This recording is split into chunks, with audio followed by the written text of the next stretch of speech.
volgut fer amb una empresa industrial, amb una empresa petita, i amb els treballadors de lo que podríem dir són les empreses invisibles. I hem volgut justament triar una empresa d'aquestes característiques perquè la precarietat, la situació d'esclavatge, la manca de drets per la que fa referència a la salut i la seguretat es produeix molt sovint al nostre país a les petites,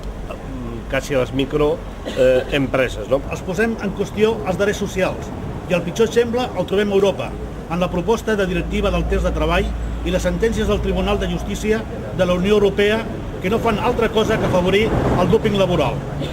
Per primera vegada a la història de la humanitat,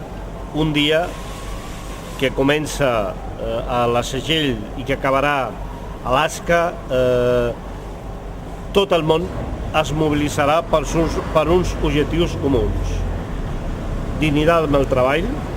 en el cas nostre vol dir lluitar contra la precarietat, lluitar contra els baixos salaris, cap salari per sota de 1.000 euros, vol dir lluitar per unes condicions de treball segures, però malauradament, quan fa 2 anys la Confederació Sindical Internacional va fer aquesta convocatòria no estava previst, però avui hi ha una cosa d'actualitat que crec que dona més sentit que mai a aquesta convocatòria planetària, que és demanar, exigir la presència dels treballadors amb els debats que hi ha en aquests moments arreu del planeta en relació a la crisi financera, en relació a les condicions comercials internacionals, en relació a les normes que han de regir les condicions al món. I avui això també està aquí present. Per una feina digna i amb drets, contra la directiva del temps del treball, contra la pobresa, la desigualtat, per la solidaritat internacional, convoquem a tots els treballadors avui, dia 7 d'octubre, a les 17 hores, a Via Laietana Junqueras.